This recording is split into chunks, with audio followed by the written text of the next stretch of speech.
શ્રીમદ ભાગવત કથાને આગળ વધારીએ. દિવસ 3. ભરતે જવાબ ન આપ્યો. પાલખી ફરી ચાલવા લાગી. બીજા ઉંચકવાવાળા આ વખતે પાલખી હલાવી.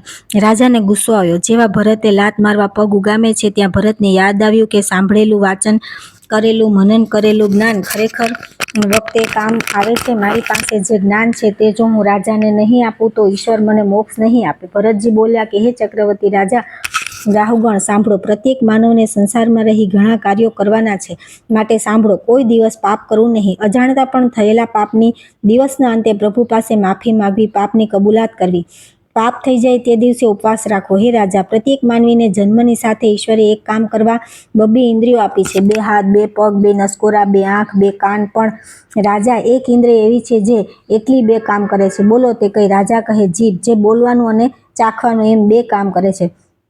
32 દુશ્મનને હરાવતી એકલી રહી છે. હે રાજા, દરરોજ રાત્રે મનમાં વિચારો કે મારી ઇન્દ્રિયો થકી આજે કોઈ પાપ તો નથી થયું ને. રાજાએ પાલખીવાળાઓને હુકમ કર્યો કે ઊભા રહો, પાલખી નીચે ઉતારો. ભરત જવા માંડ્યા. પાલખીમાંથી ઉતરી રાજાએ જોયું કે ભરતના ખભા પર જનોઈ છે. રાજાએ ભરતને પૂછ્યું કે તમે બ્રાહ્મણ છો? ભરતે હા પાડી. રાજાએ ભરતજીની માફી માંગી. ભરતે રાજાને પૂછ્યું કે તમે પાલખીમાં બેસી ક્યાં જઈ રહ્યા છો? રાજા કહે, કપિલ આશ્રમમાં આત્મજ્ઞાન અર્થે. ભરતે કહ્યું કે હે રાજા, આત્મજ્ઞાન મેળવતા પહેલા ઇન્દ્રિયોને કાબૂમાં રાખવી જોઈએ. રાજાએ પૂછ્યું, તમારું નામ? ભરતે જવાબ આપ્યો, લોકો મને ભરત કહે છે. રાજા કહે, મારે કપિલ આશ્રમમાં જવું નથી, તમે જ મને જ્ઞાન આપો. ભરતે રાહુગણ રાજાને ભવાટવીનું જ્ઞાન આપ્યું. ભરતે કહ્યું કે હે રાજા, માનવી બાલ્યાવસ્થામાંથી યુવાવસ્થામાં આવે પછી ગૃહસ્થાશ્રમમાં રહી દરેક સાંસારિક કામ કરે, દરેક પ્રકારની સમૃદ્ધિ ભોગવે. તેની વચ્ચે માણસ માણસાઈ રાખવાના પ્રયત્ન કરે. ઉંમર 16 થી 55 વચ્ચે કામ, ક્રોધ, મદ, લોભ, મત્સર રૂપે લૂંટારા આવે છે. આપણે ધ્યાન ન રાખીએ તો આ લૂંટારા આપણા જીવનમાં પ્રવેશી આપણા સદગુણોનો ખજાનો લૂંટી જાય છે, જેના પરિણામે જીવનમાં અનેક દુઃખો આવે છે. જે જન્મે છે તેનું મરણ નિશ્ચિત છે. જીવનમાં આધિ, વ્યાધિ, વૃદ્ધાવસ્થા આવે છે. મૃત્યુનો ભય માણસને સતાવે છે, પશુ પક્ષીને સતાવતો નથી. હે રાજા, જન્મ મૃત્યુ વચ્ચેના સમયમાં માનવે જન્મ મરણના ફેરા ટાળવા, આ મળેલું જીવન સુધારવા પ્રયત્ન કરવો જોઈએ. કામ, ક્રોધ, મદ અને લોભને જીતવા, જ્ઞાનીઓ પાસેથી ઉપદેશ મેળવવો, જ્ઞાન મેળવવું, વાંચન કરવું, પોતાની જાતને પૂછવું કે હું કોણ, મને આ જન્મમાં જે મળ્યું છે તે બીજાને આપવાનું છે. માયા મમતા બહુ રાખો તો આ સંસારમાંથી છૂટી શકાવાનું નથી. જીવનનો અર્થ જીવનમાં સ્વભાવ સુધારવા તેમજ કામનાઓને શુદ્ધ કરવા પ્રયત્ન કરવો. પાલખી ઉપાડનારા પણ સાંભળે છે. ભરતને પૂછે છે, તમારો પરિચય આપશો? ભરતે કહ્યું, કશો નહીં, જન્મ્યો છું, જવાનો છું. રાહુગણ રાજા કહે, અમારા કુટુંબમાં એક ત્યાગી તપસ્વી ભરત રાજા થયેલા. ભરત પાસેથી રાહુગણ રાજાએ સુંદર જ્ઞાન મેળવ્યું. છેલ્લા જીવનના શેષ વર્ષો ત્યાગ તપમાં ગાળવાનું નક્કી કર્યું. ભરતજીને પ્રણામ કર્યા. ભરત વનમાં ભટકતા મોક્ષ પ્રાપ્તિ માટે તપસ્યા કરતા. કાળે કરી ભરતજીનું શરીર શાંત થયું. સુખદેવજી કહે કે હે પરીક્ષિત, વધતી ઉંમર સાથે મોહનો ક્ષય કરવાની આદત પાડવી જોઈએ.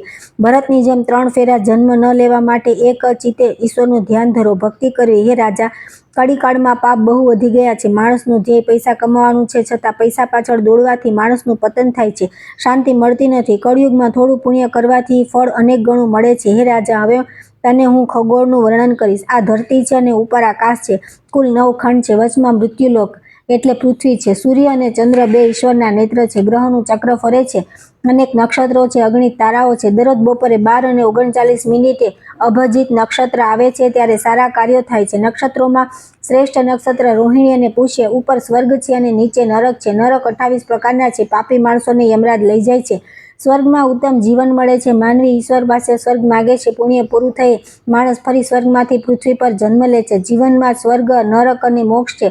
જીવનમાં જે કંઈ સારું મળે તે સ્વર્ગ. જીવન જીતા માણસ ખાવા પીવામાં, આહાર વિહારમાં અનિયમિત થાય અને પરિણામે દર્દ, દુઃખ, યાતના આવી પડે તે નરક. પરીક્ષિત રાજા, સ્વર્ગ અને નરક જીવનમાં અહીં સાંપડે છે. જીવનમાં હંમેશા થોડી ક્ષણો પણ ઈશ્વરની આરાધના કરો, પ્રભુની પ્રાર્થના કરો. જન્મ મરણના ફેરા ટાળવા માણસે દરેક સંજોગોમાં પવિત્ર વૃત્તિ રાખી જીવન વિતાવું. સુખદેવજી કહે છે કે હે રાજા, હવે તારે શું કરવાનું છે? પરીક્ષિત કહે, નરકના દુઃખમાંથી સ્વર્ગ સુખ કેમ મેળવાય તે કહો. ત્યાર પછી આવે છે સ્કંદ 6, અજામિલનું આખ્યાન. માનવનું કલ્યાણ કરનાર હરિનામ છે, દુઃખ હરનાર પણ હરિ છે. હે પરીક્ષિત, આ અજામિલની વાત તને કહું છે તે તું સાંભળ. અજામિલ 88 વર્ષના બ્રાહ્મણ હતા.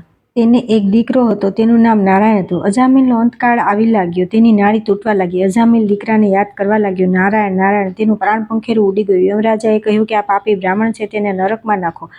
યમના દૂતો અજામિલના જીવને દોરડાથી બાંધવા આવ્યા. ભગવાનના પાર્ષદો વિમાન લઈને આવ્યા. ભગવાને કહ્યું, ચિત્રગુપ્તના ચોપડામાં અજામિલનું જીવન વૃત્તાંત કાઢો. ચોપડો ખોલ્યો, તેમાં લખ્યું હતું, અજામિલ વિદ્વાન બ્રાહ્મણ હતો.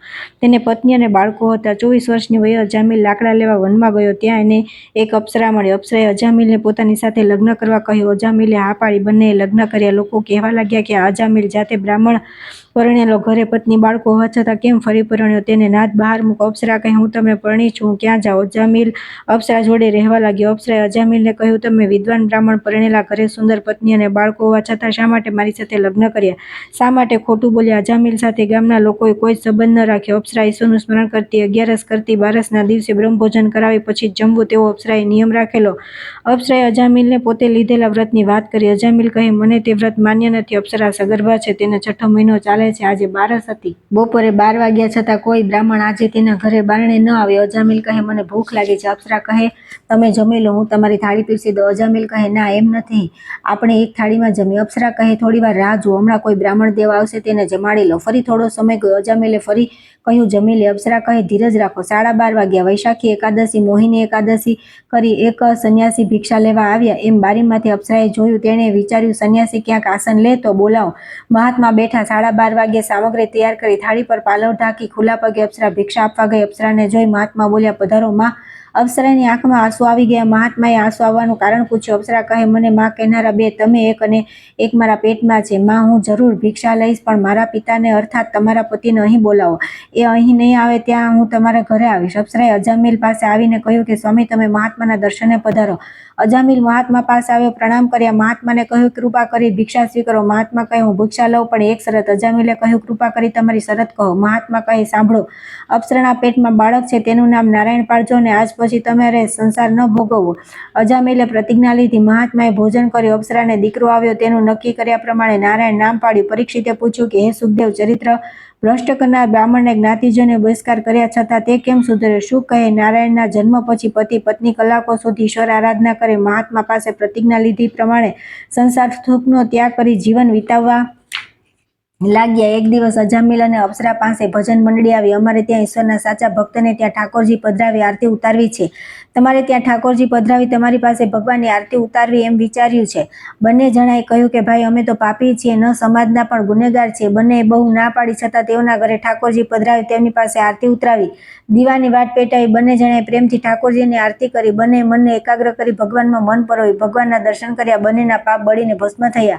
અજામિલ પાપી હશે, પરંતુ 24 વર્ષની યુવાન વયે ગંગા કિનારે 3 કલાક સતત ઈશ્વરનું ધ્યાન ધરતો એક દિવસ સમાધિ દશામાં સહિત બેભાન બન્યો. તે વખતે અપ્સરા પાણી ભરવા આવી. બેભાન યુવાનને જો અપ્સરા તેના પગમાં સૂંઢ ઘસવા લાગી. અજામિલે અપ્સરાને શાપ આપ્યો, જીવન સંબંધ વધારશે. અજામિલ જરૂર પાપ કર્મ કર્યા છે, પણ પ્રાયશ્ચિત્ત પણ કરેલું છે. યમદૂતોએ ભગવાનના પાર્ષદોની માફી માંગી. અજામિલ યમરાજાએ કહ્યું, કોઈ ચોરી કરે, ખરાબ કામ કરે, પાપાચાર કરે, ઈશ્વરને યાદ ન કરે, તેને અહીં લાવવા. જે ભગવાનની ભક્તિ કરે, ઈશ્વરનું આરાધન કરે, એક વખત પાપ થઈ ગયા પછી ખરા હૃદયથી પ્રાયશ્ચિત કરે, તેને યમ દરબારમાં લાવવા નહીં. અજામિલે પોતાના અંતકાળે અજાણ્યે પોતાના પુત્ર નારાયણને બોલાવ્યો અને ભગવાન આવીને ઊભા રહ્યા. અજામિલનો ઉદ્ધાર થઈ ગયો. અજાણતા નારાયણનું નામ લીધેલું પણ અફળ જતું નથી. અજામિલનું 12 વર્ષનું આયુષ્ય હજી બાકી હતું. ભગવાન નારાયણે યમદૂતોને પાછા કાઢ્યા. અજામિલ સાથે સાજો થયો. બાકીના 12 વર્ષ અજામિલે ભગવાન નારાયણની ભક્તિમાં વ્યતીત કર્યા. તેને 12 વર્ષ પછી સ્વધામ લઈ જવા ભગવાનનું વિમાન આવ્યું. સુખદેવજી કહે કે હે રાજા, દેહ, સ્વભાવ, ઇન્દ્રિય શુદ્ધ કરી કોઈ પણ જાતિનો માનવ હોય તેના વ્યક્તિત્વના વિકાસનો આધાર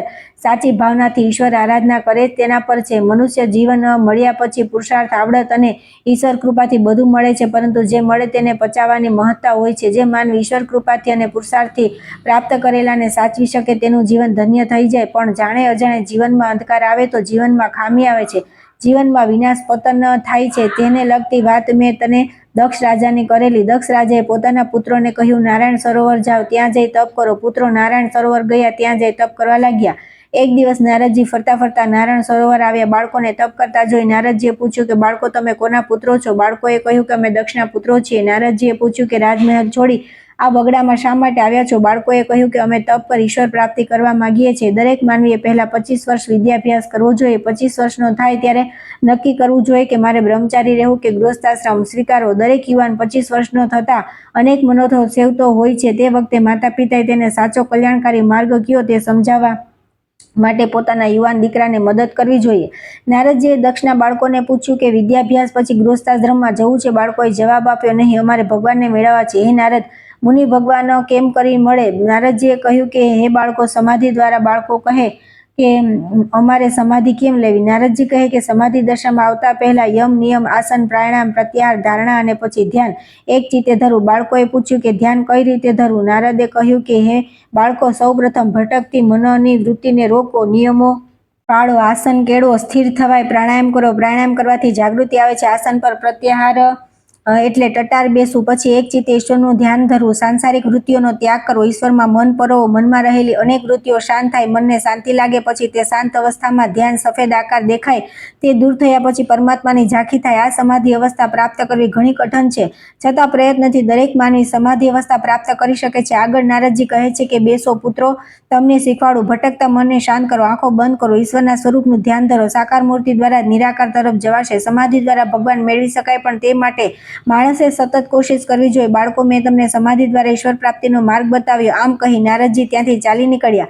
આ બાજુ દક્ષે તપાસ કરી કે બાળકો પાછા કેમ ન આવ્યા. દક્ષને ખબર પડી કે નારદજીના કહેવાથી બાળકો ભગવાનની આરાધના કરવા ચાલ્યા ગયા છે. દક્ષને તેથી નારદજી પર ગુસ્સો આવ્યો અને નારદજીને શાપ આપ્યો કે હે નારદ, તમે એક જગ્યાએ 24 મિનિટથી વધુ ટકી શકશો નહીં. નારદજીએ દક્ષને શાપ આપ્યો, તને 60 દીકરીઓ થશે. નારદના શાપથી દક્ષને 60 દીકરીઓ થઈ. બધી દીકરીઓને દક્ષે પરણાવી. 27 દીકરીઓ ચંદ્રને આપી. નાની દીકરી બ્રાહ્મણ ત્વષ્ટાને આપી. નાની દીકરીએ દીકરાને જન્મ આપ્યો. દીકરાનું નામ વિશ્વરૂપ પાડ્યું. બ્રહ્મ ત્વષ્ટા અને દધીચી ઋષિને ભગવાને નારાયણ કવચ શીખવાડ્યું. ત્વષ્ટાએ પોતાના દીકરા વિશ્વરૂપને નારાયણ કવચ ભણાવ્યું.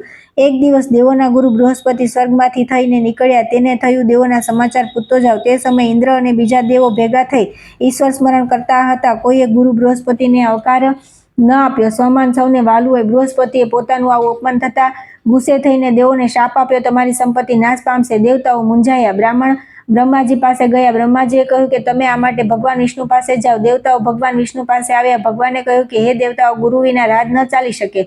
ત્વષ્ટા નામના ઋષિનો દીકરો વિશ્વરૂપ અતિ બુદ્ધિમાન છે. ત્વષ્ટાને કહો કે પોતાના દીકરા વિશ્વરૂપને તમારા કુલગુરુ તરીકે આપે. 33 કરોડ દેવતા ત્વષ્ટાના ઘરે આવ્યા. દેવતાઓએ ઋષિ ત્વષ્ટાને કહ્યું કે અમે અમારા અતિથિ તરીકે આવ્યા છીએ. ત્વષ્ટાએ કહ્યું કે હે દેવતાઓ, હું આપની શી સેવા કરું? દેવતાઓએ કહ્યું કે અમારા ગુરુ બૃહસ્પતિ વૃદ્ધ થયા છે. તમારા દીકરા વિશ્વરૂપ બૃહસ્પતિ જેવી તેજસ્વી બુદ્ધિ ધરાવે છે. તેને અમારા ગુરુ તરીકે મોકલો. તમે તેને આજ્ઞા આપો. ત્વષ્ટાએ કહ્યું કે વિશ્વરૂપ યુવાન થયો છે, તેથી તમારી માંગણી તેની સમક્ષ તમે જ રજૂ કરો. તે પોતે જ આ વાતનો નિર્ણય લેશે. વિશ્વરૂપ જ્યાં દેવતાઓ બેઠા હતા ત્યાં આવ્યો. વિશ્વરૂપ કરોડો સૂર્યના જેવો તેજસ્વી હતો. દેવતાઓને વિશ્વરૂપે પ્રણામ કર્યા.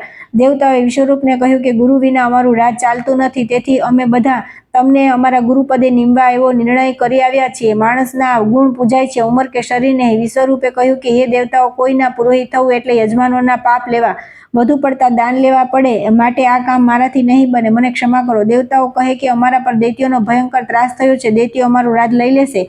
કૃપા કરી અમારી માંગણીનો સ્વીકાર કરાવ. દેવતાઓની વિનંતીને માન આપી વિશ્વરૂપે હા પાડી. દેવતાઓએ બૃહસ્પતિની જગ્યાએ વિશ્વરૂપને ગુરુપદે બેસાડ્યો. વિશ્વરૂપે દેવતાઓને કહ્યું કે યુદ્ધમાં લડતા દુશ્મનોના બાણ ન લાગે તે માટે હું તમને નારાયણ કવચ આપું છું. વિશ્વરૂપે દેવતાઓને નારાયણ કવચ આપ્યું. નારાયણ કવચ. હે હરિ, પરમ કૃપાળુ પરમાત્મા, તમારા ચરણમાં સાક્ષાત દંડવત પ્રણામ કરું છું. જળ પ્રવાસ, પગે ચાલતા કે રથમાં ફરું ત્યારે તમે મારું રક્ષણ કરો. જીવનના માર્ગમાં પડતી મુશ્કેલીઓમાં આપ મને અહર્નિશ મદદ કરો. હે ભગવાન, તમારા દર્શન કરું એવી મને શક્તિ આપો. મુશ્કેલીઓમાં મારો માર્ગ મોકળો કરજો. વિશ્વરૂપ કહે કે હે દેવતાઓ, કૌશિક બ્રાહ્મણે નારાયણ કવચનો પાઠ કર્યો, તેથી ચિત્રરથનું વિમાન તેની પાસે આવ્યું. વાલ્કીલ્ય ઋષિના વચનથી બ્રાહ્મણ કૌશિકના હાડકા સરસ્વતીમાં પધરાવ્યા અને કૌશિક બ્રાહ્મણનો ઉદ્ધાર થયો. હે દેવ, વિષમ પરિસ્થિતિમાં નારાયણ કવચનો પાઠ કરવાથી સર્વ ભયથી મુક્ત થવાય છે. ઈશ્વરની કૃપા થાય છે. નિસ્વાર્થ ભાવે મંત્ર જાપ કરવો, મંત્ર શક્તિ કામ આવે છે. શું કહે પરીક્ષિત, વિશ્વરૂપે 33 કરોડ દેવતાઓને નારાયણ કવચ આપ્યું.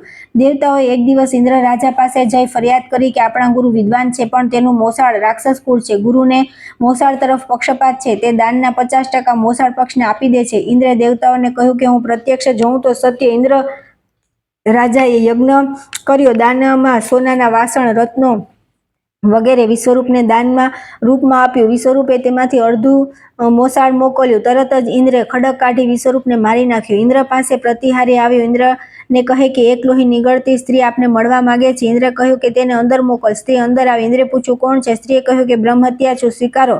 ઇન્દ્રે બ્રહ્મહત્યાના 4 ભાગ કર્યા. એક ભાગ લઈ પૃથ્વી પાસે ગયા. પૃથ્વીને કહ્યું કે મારા પાપનો એક ભાગ સ્વીકારો. પૃથ્વીએ ના પાડી. ઇન્દ્રે કહ્યું કે મારા પાપનો સ્વીકાર કરશો તો તમારા પર પડેલા ખાડા તરત પુરાઈ જશે, ક્ષમાનો ગુણ મળશે. પૃથ્વીએ પાપનો ચોથો ભાગ સ્વીકારી લીધો. બીજો ભાગ લઈ ઇન્દ્ર વૃક્ષ પાસે ગયા. વૃક્ષે ના પાડી. ઇન્દ્રે ખૂબ વિનંતી કરી કહ્યું, મૂળ સુધી ન કાપીએ ત્યાં સુધી તમારો વિકાસ થશે, વપરાશો.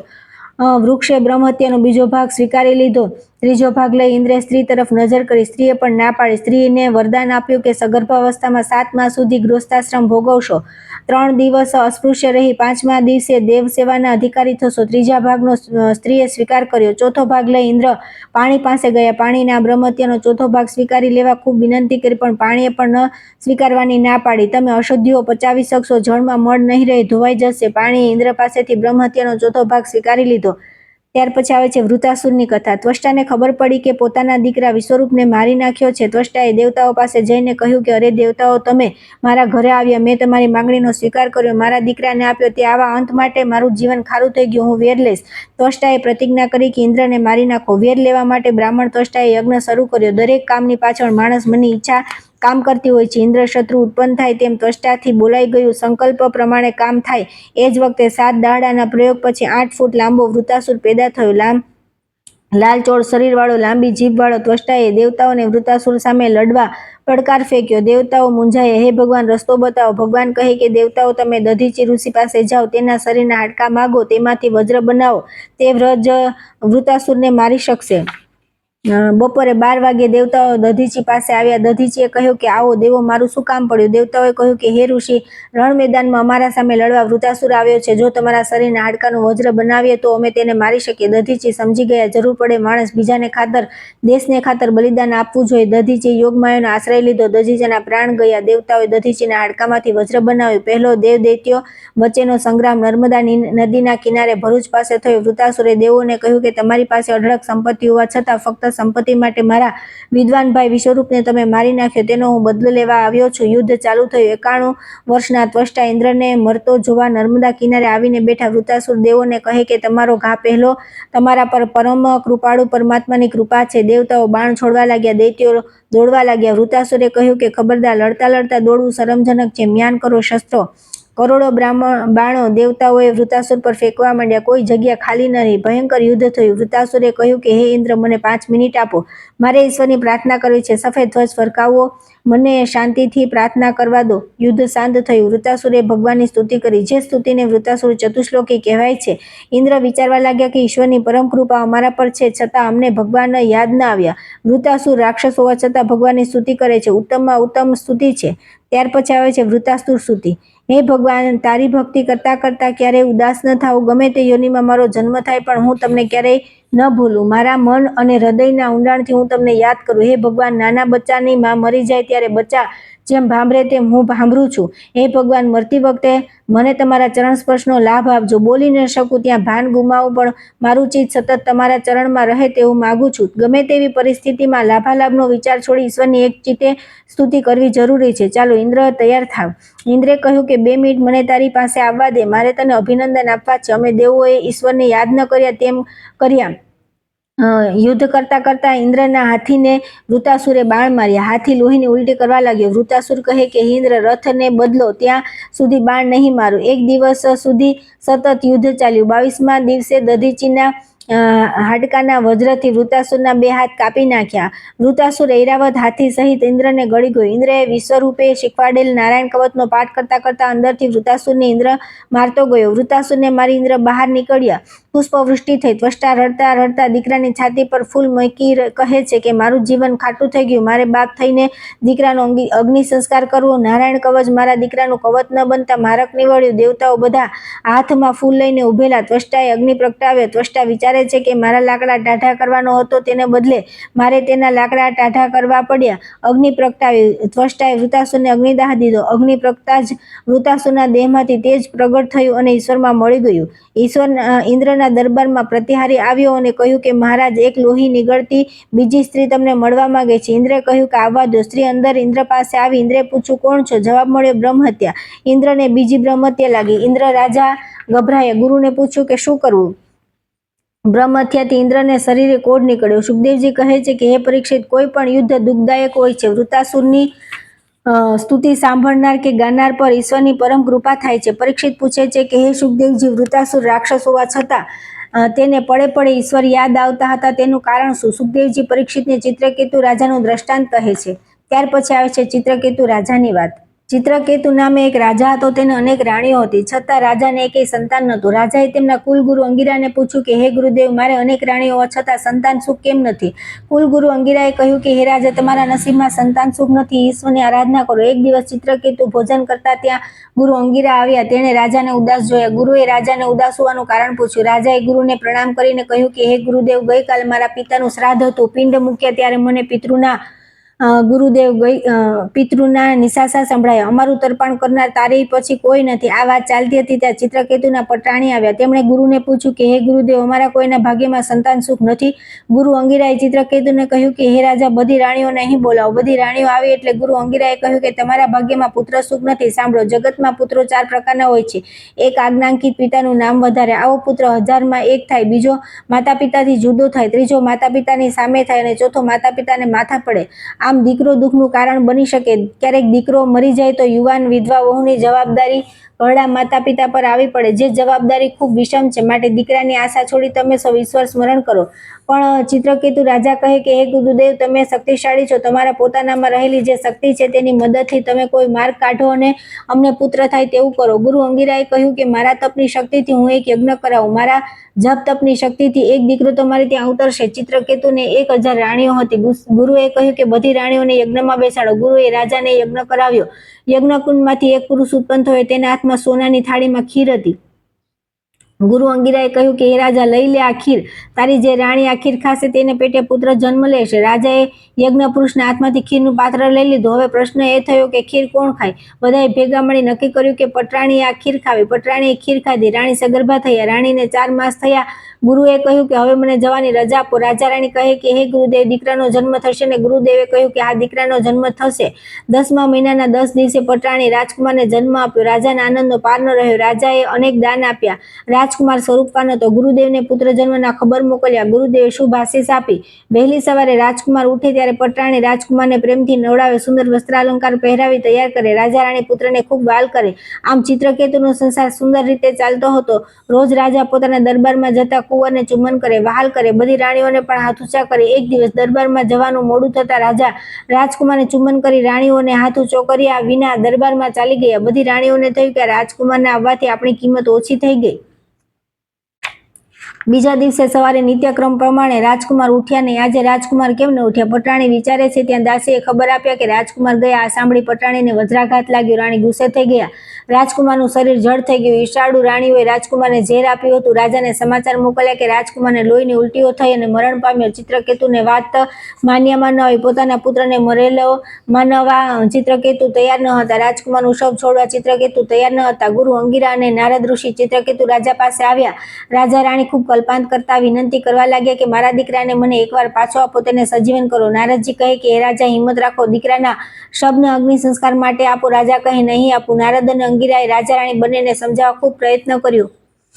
રાણી કહે કે હે ગુરુદેવ, હું કંઈ બીજું માગતી નથી. મારો દીકરો એકવાર મારી સાથે વાત કરે. ગુરુ અંગિરા, નારદજીએ 1000 રાણીઓ આજુબાજુ બેઠી છે. વચ્ચે રાજકુમારનું શબ છે. નારદજી બોલ્યા કે હે મહારાણી, સાંભળો. હું હમણાં કુંવરના જીભ પર ટટલી આંગળી મૂકીશ એટલે કુંવર બોલશે તે તમે સાંભળજો. હે રાણી, આ રાજકુમાર તેના આગલા જન્મમાં કોણ હતા તે પણ તમે સાંભળો. રાજકુમાર એક મોટા યોગી હતા. પરમાત્મા તેને દર્શન આપવા આવવાના હતા. તે જ ક્ષણે યોગીને વિચાર આવ્યો કે માતા પિતા પોતાના દીકરાને કેમ કરી બોલાવતા હશે. એ એશના યોગીના મનમાં રહી ગયેલી હોવાથી યોગી તમારે ત્યાં પુત્ર તરીકે અવતર્યા. આટલી વાત કહ્યા પછી નારદજીએ કુંવરના શબ પર ગંગાજળ છાટ્યું. તેની જીભ પર ટટલી આંગળી મૂકી. બાળક રાજકુમાર બોલવા લાગ્યા. કોણ કોના મા બાપ, કોણ કોનો દીકરો, જન્મ મરણ આવે અને જાય. આટલું બોલી દીકરો પાછો શાંત થઈ ગયો. નારદજી કહે કે હે ચિત્રકેતુ, તમારું જીવન પૂરું થાય છે. આજથી 7મા દિવસે તમને ઈશ્વર પ્રાપ્તિ થશે. રાજપાટની અપેક્ષા છોડી ઈશ્વર આરાધના કરો. રાણીઓએ કબૂલ કર્યું કે કુંવરને ઝેર અમે આપેલું. નારદ અને અંગીરાએ કહ્યું કે જે સ્ત્રી આવું કામ કરે તેને 7 જન્મ સુધી બ્રહ્મત્યાનું પાપ લાગે છે. પટાણીએ બધી રાણીઓને પૂછ્યું કે હે મારી બહેનો, તમે આવું શા માટે કર્યું? હું તમને ખીર ખવડાવત. રાણી કહી કે અમને સજા કરો. રાજકુમારનો અગ્નિ સંસ્કાર કર્યો. રાજકુમારનું તેજ ઈશ્વરમાં મળી ગયું. ચિત્રકેતુ રાજાએ જીવનના શેષ દિવસ એક ચિત્તે ઈશ્વર આરાધના કરી. 7મા દિવસે ચિત્રકેતુને ઈશ્વરના દર્શન થયા. ઈશ્વરે ચિત્રકેતુને કહ્યું કે માગ તને હું શું આપું? રાજા ચિત્રકેતુ કહે કે હે ભગવાન, મારે કંઈ જોઈતું નથી. વિમાનમાં બેસી ચિત્રકેતુ યાત્રા કરવા નીકળ્યા. ચાલતા ચાલતા કેદારનાથ આવ્યા. મહાદેવજીના દર્શન કર્યા. આજે શિવજી પાર્વતી સાથે કૈલાસમાં નૃત્ય કરવા જવાના હતા. શિવજીએ પાર્વતીને પોતાના ખોળમાં બેસાડ્યા. ત્યારે ચિત્રકેતુ ત્યાં આવી પહોંચ્યા. તેને વિચાર આવ્યો કે પાર્વતીજીને બાજુમાં બેસાડ્યા હોત તો પાર્વતીજીએ શાપ આપ્યો તો રાક્ષસ થઈશ. પાર્વતીજીએ શિવજીને કહ્યું કે આ રાજાને ઓળખ્યા? મેં તેને શાપ આપ્યો. શિવજીએ કહ્યું કે હે રાજા, આવતા જન્મમાં બ્રાહ્મણ થઈશ અને તને મોક્ષ મળશે. આમ પાર્વતી અને શિવજીના શાપ અને વચનથી ચિત્રકેતુ રાજા બ્રાહ્મણ ત્વષ્ટાને ત્યાં વૃતાસુર રાક્ષસ રૂપે જન્મ્યા. ઇન્દ્ર સાથે લડતા લડતા ઈશ્વરની ઉત્તમ સ્તુતિ કરતા મોક્ષ ગતિ પામ્યા. સુખદેવજી કહે છે કે હે રાજા પરીક્ષિત, જે પ્રારબ્ધના કારણે કે આવડતના કારણે મળે તેનો બીજા ભલા માટે સદુપયોગ કરવો જોઈએ. ત્યાર પછી આવે છે સ્કંદ 7, ભક્ત પ્રહલાદની કથા.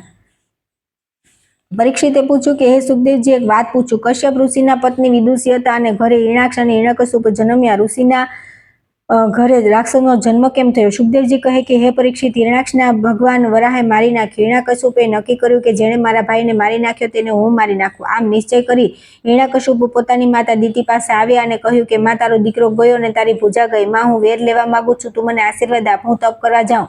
માતા દિતિ કહે કે મેં એક દીકરો ગુમાવ્યો છે, હવે તને નહીં જવા દઉં. માતાએ ના પાડી. થોડા વખત પછી પાછો હિરણ્યકશિપુ માં પાસે આવ્યો અને કહ્યું કે માં, જેટલો સ્નેહ રાખીએ તેટલું દુઃખ વધુ થાય.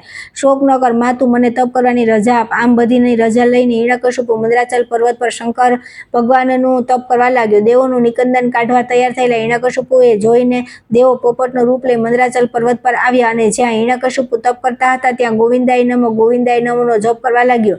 દુશ્મનના નામનો જપ સાંભળી હિરણ્યકશિપુનું માથું ભમવા લાગ્યું. હિરણ્યકશિપુ તપ કરવાને બદલે ઘરે પાછો આવી ગયો. તેની પત્ની કયાધુ તેને તેના પાછા આવવાનું કારણ પૂછ્યું. તેણે પત્નીને જવાબ આપ્યો નહીં. થોડા દિવસ બાદ ફરી મંદરાચલ પર્વત પર જઈ હિરણ્યકશિપુ તપ કરવા લાગ્યો. ફરી પાછો હિરણ્યકશિપુ ઘરે આવી ગયો. કયાધુ કહ્યું કે તમે ક્યારેય કામ પતાવ્યા વિના પાછા આવતા નથી, તો આમ વારંવાર તપશ્ચર્યા છોડી પાછા કેમ આવી જાવ છો? જવાબ ન મળ્યો.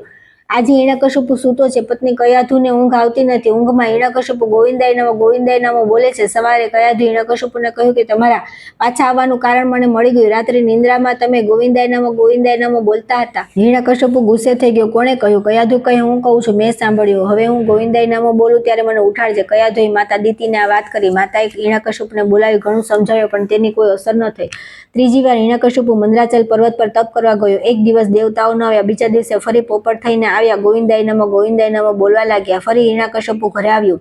હિરણ્યકશિપુ જમવા બેઠો ત્યારે તેની પત્નીએ જમાડતા પૂછ્યું, તમારી શું શક્તિ છે, માનપાન છે, તમે આમ પાછા કેમ આવો છો? આ વખતે હિરણ્યકશિપુએ પાકો નિર્ણય કરી લીધો કે હું તપ કરવા જાઉં છું અને તપશ્ચર્યા પૂરી કરીને જ પાછો આવું. પત્ની કયાધુ રજસ્વલા થયા તેથી 4 દિવસ હિરણ્યકશિપુ ઘરે રોકાઈ ગયેલા. 4 દિવસ પૂરા થયા. બંને સંસાર સુખમાં જોડાયા. બંનેના દિલમાં ગોવિંદાય નમની ભાવના હતી. કયાધુ સગર્ભા થયા. નારદજીએ દેવતાઓને કહ્યું કે હવે તમારું કામ થઈ ગયું. હિરણ્યકશિપુને ત્યાં તમારો મિત્ર આવશે. હિરણ્યકશિપુ તપ કરવા ગયો. 5 વર્ષ તપ કર્યો. કયાધુએ દીકરાને જન્મ આપ્યો. પ્રહલાદ નામ પાડ્યું. 5 વર્ષનો પ્રહલાદ થયો ત્યારે હિરણ્યકશિપુ તપ કરીને ઘરે પાછો આવ્યો. પ્રહલાદે પિતાને પ્રણામ કર્યા, આયુષ્માન ભવના આશીર્વાદ આપ્યા અને કયાધુને કહ્યું કે આપણું રાજ આ પુત્ર સંભાળશે. કયાધુએ કહ્યું કે આમ કેમ બોલો, મોટો દીકરો તો છે, મારાથી બોલાઈ ગયું. હિરણ્યકશિપુએ કહ્યું, કયાધુએ પ્રહલાદને ગુરુના આશ્રમમાં ભણવા મોકલ્યા. આશ્રમમાંથી એક દિવસ રાજકુમાર પ્રહલાદ રાજસભામાં આવ્યા. પિતાએ ખોળામાં બેસાડી પૂછ્યું, બેટા, આ આશ્રમમાં તું શું ભણે છે? પ્રહલાદ ઊભા થયા અને બોલવા લાગ્યા, શ્રી કૃષ્ણ ગોવિંદ હરે મુરારી. શબ્દો સાંભળતા જ હિરણ્યકશિપુએ દીકરાને લાત મારી. ફરી પ્રહલાદ ઊભા થઈ ગોવિંદ બોલવા લાગ્યા. હિરણ્યકશિપુએ આશ્રમમાંથી ગુરુને બોલાવ્યા અને કહ્યું કે તમે આ શું ભણાવો છો? પ્રહલાદને મારી સ્તુતિ શીખવો.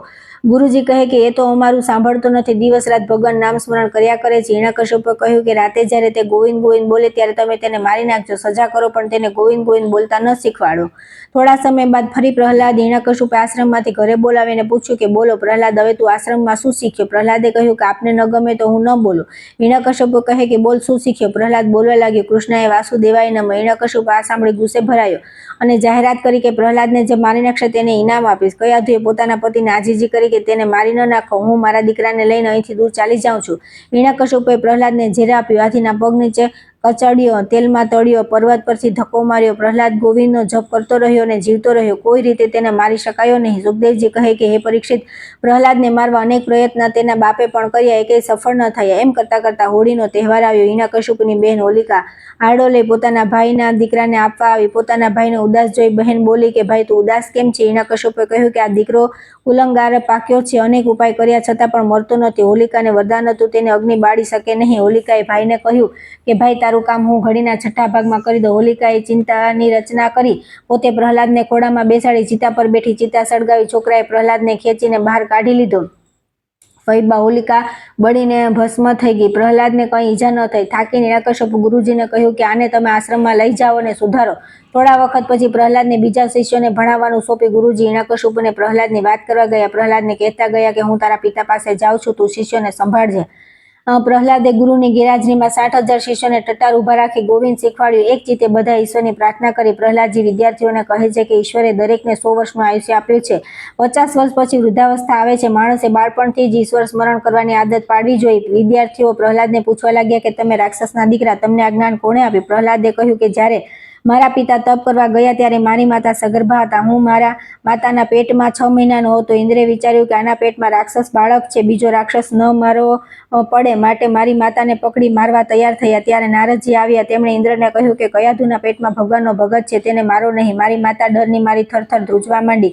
મારી માતાને નારદજી પોતાના આશ્રમમાં લઈ ગયા અને મારી માતાને સુંદર જ્ઞાન આપ્યું. ત્યારે મેં મારી માતાના પેટમાં તે જ્ઞાન પ્રાપ્ત કર્યું. ત્યારથી હું ઈશ્વરનું સ્મરણ કરું છું. પ્રહલાદે કહ્યું કે હે દૈત્યોના બાળકો, માનવ જન્મ દુર્લભ છે, એ પણ નાશવંત છે, છતાં ઈચ્છિત ફળ આપનાર છે. માટે માનવે જીવન દરમિયાન બાલ્યકાળથી જ ભગવાનના નામનું સ્મરણ કરવું જોઈએ. હે એ બાળકો, ઈશ્વર રૂપી કાળને લીધે વૃક્ષના ફળો ઉત્પન્ન થઈ નાશ પામવા સુધીના વિકારો અનુભવે છે અને છેવટે નાશ પામે છે, છતાં વૃક્ષ તો એમને એમ જ રહે છે, તેનામાં ફેરફાર થતો નથી. તેવી જ રીતે શરીર જન્મથી મૃત્યુ સુધી જુદા જુદા વિકારો અનુભવે છે. આત્માને વિકારો અસર કરતા નથી. આત્મા એમનો એમ જ રહે છે. આત્મા નિત્ય ક્ષય રહિત શુદ્ધ જ શરીરાદિનો જ્ઞાતા, સર્વના આશ્રયરૂપ, વિકાર રહિત, સ્વયં પ્રકાશ, સર્વના કારણરૂપ, વ્યાપક, સર્વ સંગથી મુક્ત અને કોઈ પણ જાતના આવરણ રહિત છે. આ વાત સમજનાર માનવીએ શરીરથી ઉત્પન્ન થતો મોહ હું ક્યાં મારું છોડી દેવો જોઈએ. માળાના મણકા દોરામાં પરોવાયેલ હોવા છતાં દોરો મણકાથી અલગ છે. શરીરમાં આત્મા રહેલો હોવા છતાં આત્મા શરીરથી જુદો છે.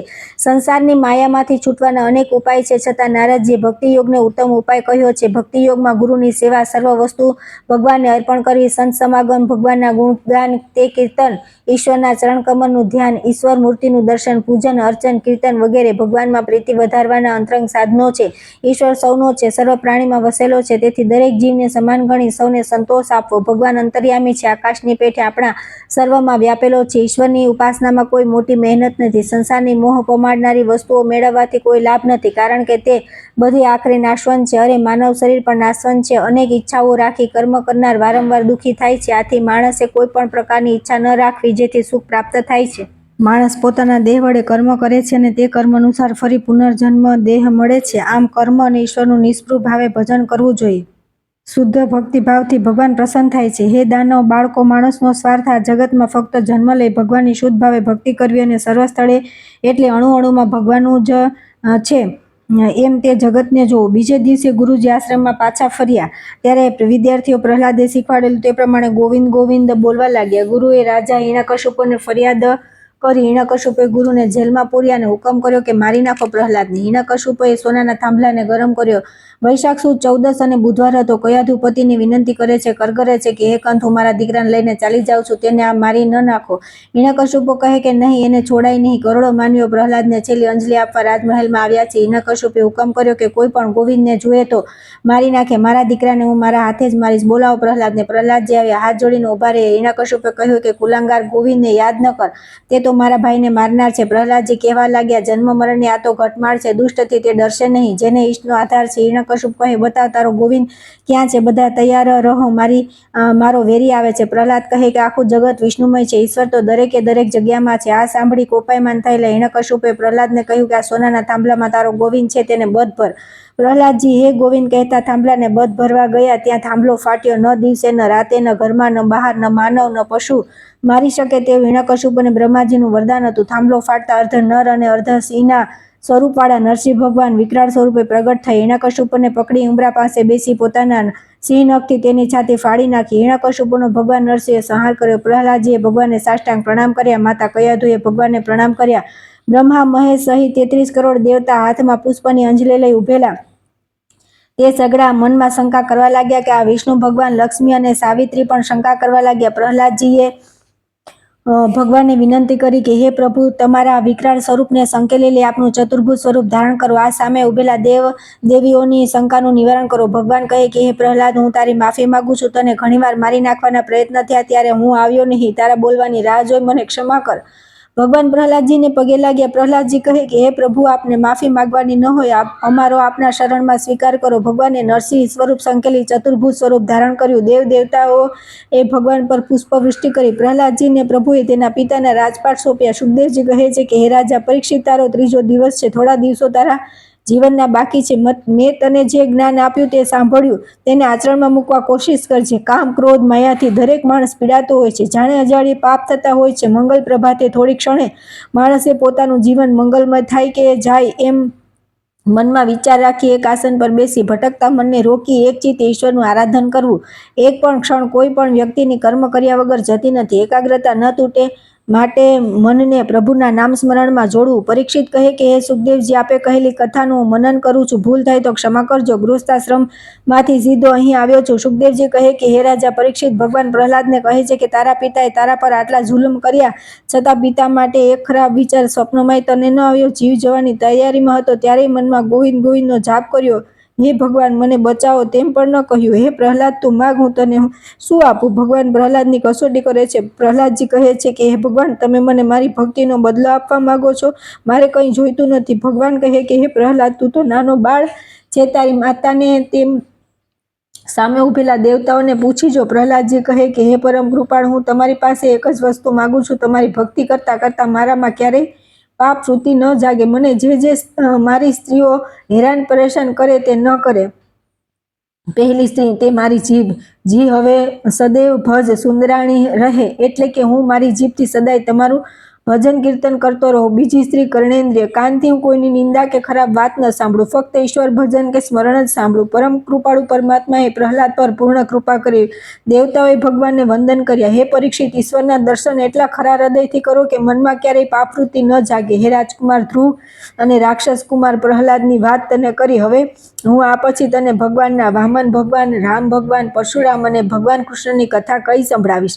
સુખદેવજી કહે કે માનવી સંસારમાં રહી મોટાભાગે ધર્મ, અર્થ અને કામ એમ 3 પ્રકારના કાર્યો કરે છે. ધર્મ એટલે આત્મતત્વનું ચિંતન, અર્થ એટલે જીવન નિભાવવા, નીતિપૂર્વક પૈસા મેળવવા, કામ એટલે સંતતિ પ્રાપ્ત કરી ગૃહસ્થાશ્રમ ભોગવવું. આટલું કરતા કરતા પણ માણસે થોડો સમય ઈશ્વર સ્મરણ અને આત્મચિંતન માટે રાખવો જોઈએ. પ્રત્યેક માણસ એવી ઈચ્છા રાખે કે તે પૂરી આવરદા ભોગવે, જીવનમાં યશ કીર્તિ મેળવે, જીવન વ્યવહાર ચલાવવા પૂરતા પૈસા મેળવે. આ બધું કાર્યો કરતા માનવીના આચાર વિચાર શુદ્ધ હોવા જોઈએ. માણસનું મન જો ખરાબ વિચારમાં પરોવાય, ખરાબ વિચાર આવે, પાછા ભૂલી જઈએ, પણ તે ખરાબ વિચાર અંતરના કોઈ ખૂણામાં પડ્યો રહે છે, પછી તે ધીમે ધીમે ચારે બાજુ ફેલાય છે અને તેનાથી માણસનો સ્વભાવ તામસી બની જાય છે. માણસે શુદ્ધ, સાત્વિક, સાદો ખોરાક ખાવો અને જે મળે તેમાં સંતોષ માનવો જોઈએ. ત્યાર પછી આવે છે સ્કંદ 8, ગજેન્દ્ર મોક્ષની કથા. સુખદેવજી કહે છે કે હે રાજા, આજે હું આચાર વિચાર શુદ્ધ હોવા વિશેની એક કથા તમને કહું છું, તે તમે સાંભળો. હે પરીક્ષિત, ક્ષીર સમુદ્રની વચમાં ત્રિકૂટ પર્વતની તળેટીમાં એક સુંદર સરોવર હતું. વહેલી સવારે ભગવાનના ભક્તો ઋષિઓ આ સરોવર કાંઠે સંધ્યા પૂજા, સ્નાન વગેરે માટે આવે. દરરોજ ઢળતી સાંજે જંગલનો રાજા મદોન્મત્ત હાથી તેની હાથણીઓ અને બચ્ચાઓ સાથે સરોવરમાં સ્નાન કરવા આવે. આજે જુવાન હાથીના લમડામાંથી મધ ઝરતો હતો. હાથી હાથણી અને પોતાના બચ્ચા જોડે સ્નાન કરી સરોવરમાંથી બહાર નીકળ્યો. શરીર પર થોડો કચરો રહી જવા પામ્યો હોવાથી હાથી ફરી સરોવરના જળમાં નાહવા પડ્યો. તેનો એક પગ કાદવમાં ખૂંપી ગયો હોય એમ લાગ્યું. પગને બહાર કાઢવા ઘણી મહેનત કરી પણ વ્યર્થ. પગ જેમ બહાર ખેંચવા જાય તેમ વધુ ને વધુ અંદર ખૂંપવા લાગ્યો. હાથણી હાથીને મદદ કરવા માંડી પણ મગર હાથીનો પગ ગળવા લાગ્યો. જંગલના રાજાને આજે સમજાયું કે મિત્રો, પત્ની કે સગાઓ આવા પોતાના ફસાયેલા પગને મગરમચ્છના મોઢામાંથી બચાવી શકે તેમ નથી. કિનારે ઊભા ઊભા લાચાર થઈ પોતાના રાજા કે સાથીની દયામણી દશા જોઈ રહ્યા છે. તેઓ બધા મદદ માટે કિકિયારી કરે છે. હાથી પોતાની હતી એટલી તાકાત લગાડી દુશ્મનના પંજામાંથી છૂટવા પ્રયત્ન કરતો હતો. આ યુદ્ધ પૂરા 1000 વર્ષ સુધી ચાલ્યું. છેવટે ગજરાજને પોતાની શક્તિ તૂટવા લાગી તેમ લાગ્યું ત્યારે પરમ શક્તિશાળી પરમેશ્વરને સહાય કરવા પ્રાર્થના કરવા લાગ્યો. જ્યાં સુધી પોતાની શક્તિ હતી ત્યાં સુધી દુશ્મનના પંજામાંથી છૂટવા અથાગ પ્રયત્ન કર્યો. મુક્તિ માટે પોતાનાથી બનતા પ્રયત્ન કર્યા પછી દરેકને ઈશ્વરની મદદ માંગવાનો અધિકાર છે. પુરુષાર્થીને પ્રાર્થના પરમેશ્વરે સાંભળવી જ પડે. જ્યાં ત્રિકૂટ પર્વત પર સરોવર કાંઠ ગજ અને ગ્રહા લડી રહ્યા હતા ત્યાં ગજરાજની સહાય માટે પ્રાર્થના સાંભળી એકાએક ઈશ્વર પ્રગટ થયા. પોતાના સુદર્શન ચક્ર વડે ગ્રાહના દેહને છેદી નાખ્યો. ગજરાજનો પગ ગ્રાહના જડબામાંથી છૂટી ગયો. તરત જ આકાશમાંથી દેવોએ પુષ્પવૃષ્ટિ કરી. ગ્રાહના મૃતદેહમાંથી એક તેજપુંજ પુરુષ બહાર આવ્યો. પ્રભુની પ્રાર્થના કરવા લાગ્યો. ભગવાને પૂછ્યું, તારી આ દશા કેમ? મગરમચ્છે કહ્યું કે હું ગંધર્વ હતો, મને રૂપનું અભિમાન હતું. એકવાર ઋષિનું અપમાન કરતા મને શાપ આપ્યો કે જા તું મગરમચ્છ થઈશ. મને મારી ભૂલ સમજાતા મેં ઋષિની માફી માંગી. કહ્યું કે મને એકવાર ક્ષમા કરો. ઋષિએ કહ્યું કે શાપ કદી મિથ્યા થતો નથી, પણ એક દિવસ હાથીને બચાવવા ખુદ ઈશ્વર આવશે અને તમારા બંનેનો ઉદ્ધાર કરશે. ગજેન્દ્ર મોક્ષની કથા આપણે ત્યાં ખૂબ લોકપ્રિય રહી છે કારણ કે આ કથામાં સમાજના માનવીઓના મનની દશાની કથા કહી છે. બીજું, ઉપરથી સલામત લાગતા જગતમાં અનેક ભયાનક તત્વો છુપાયેલા છે. હકીકતમાં આ કથામાં વર્ણવવામાં આવી છે. દરરોજ ગજરાજ એક જ જળાશયમાં પોતાના મિત્ર પરિવાર સાથે એક વખત સ્નાન વેળાએ આનંદ કરતો પણ છેવટે સુધી ખબર નથી કે આ સરોવરમાં જ મારો દુશ્મન છુપાયેલો છે. સપાટી પર જે સલામતી દેખાય છે તે ભ્રામક છે. તેના પેટાળમાં મગરમચ્છ દુશ્મન છુપાયેલો છે. ત્રીજી વાત કે માણસને મૃત્યુ નજીક આવતું દેખાય ત્યારે તેની જીવનની કિંમત સમજાય છે. ગજરાજ પોતાનો પગ પકડતા તરત જ જાગૃત થઈ જાય છે. પોતાની બધી શક્તિ વાપરી ગ્રહની સામે લડે છે. છેવટે થાકીને ઈશ્વરની સહાય માગે છે અને તેને મળે પણ છે. ચોથી વાત કે અંત સમયે સ્વજનો, મિત્રો આંસુ સારવા કે આશ્વાસન આપવા સિવાય આપણા માટે કશું કરી શકતા નથી. અંત સમયે માનવીએ પોતે એકલા જ લડવાનું છે. હિંમત હાર્યા વિના પ્રભુની પ્રાર્થના કરીએ તો જરૂર માનવીની પ્રાર્થના પ્રભુ સાંભળે છે. ત્યાર પછી આવે છે સમુદ્ર મંથન. સુખદેવજી કહે છે કે હે પરીક્ષિત, હવે તને બીજી એક વાત ઐશ્વર્યની કરું છું, તે સાંભળ. સ્વર્ગના સ્વામી ઇન્દ્ર એક ઠેકાણેથી બીજા ઠેકાણે જવા નીકળ્યા. ઐરાવત પર બેસીને જતા આગળ વાજિંત્રો વાગતા હતા. રસ્તામાં લોકો ઇન્દ્રને વધાવતા હતા. રસ્તામાં દુર્વાસા ઋષિ મળ્યા. ઋષિએ ઇન્દ્રને ફૂલની માળા પહેરાવી આશીર્વાદ આપ્યા. આજે ઇન્દ્રે નવા દાગીના પહેરેલા. દુર્વાસા ઋષિએ આપેલી ફૂલની માળાથી દાગીના દટાઈ જતા હતા. તેથી ઇન્દ્રે ફૂલની માળા કાઢી ઐરાવતના ગળામાં પહેરાવી દીધી. હાથીએ સૂંઢથી માળા ખેંચી નાખી અને માળા પર પગ મૂકીને ચાલવા લાગ્યો. માળા હાથીના પગથી છૂંદાઈ ગઈ. દુર્વાસા ઋષિ તે જ જગ્યાએથી ફરીથી પસાર થયા. પોતાની ઇન્દ્રને આપેલી માળા રસ્તા પર કચડાયેલી જોઈ દુર્વાસાને આથી ગુસ્સો આવ્યો. ઇન્દ્રને આટલું બધું અભિમાન, મારી પહેરાવેલી માળા આમ રસ્તા પર ફગાવી દીધી. ઇન્દ્રને દુર્વાસાએ શાપ આપ્યો, તારું સ્વર્ગનું રાજ્ય જશે, તું ભિખારી થઈને રસ્તે રખડીશ. ઇન્દ્ર રાજાનું રાજ ગયું. બલિરાજાએ લઈ લીધું. કેટલીક વાર ભાગ્ય ચમકે ત્યારે ચાંદીના પાત્રમાં જમવાનું, ગાડી ઘોડામાં ફરવાનું મળે અને ભાગ્ય જ્યારે રૂઠે ત્યારે જમવા પાત્ર પણ ન હોય અને સુવા ઓશિકું પણ ન હોય. જીવનમાં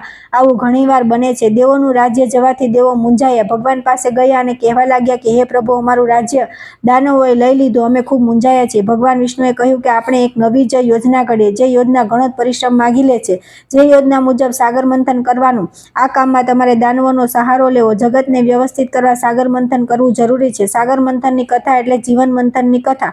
આ કથાને આપણે માનવીના જીવન સાથે સરખાવીએ. જીવ શિવ થવા પ્રયત્ન કરે છે, પરંતુ માયાને લીધે જીવ થાપ ખાઈ જાય છે અને શિવ થવાનું ભૂલી જાય છે.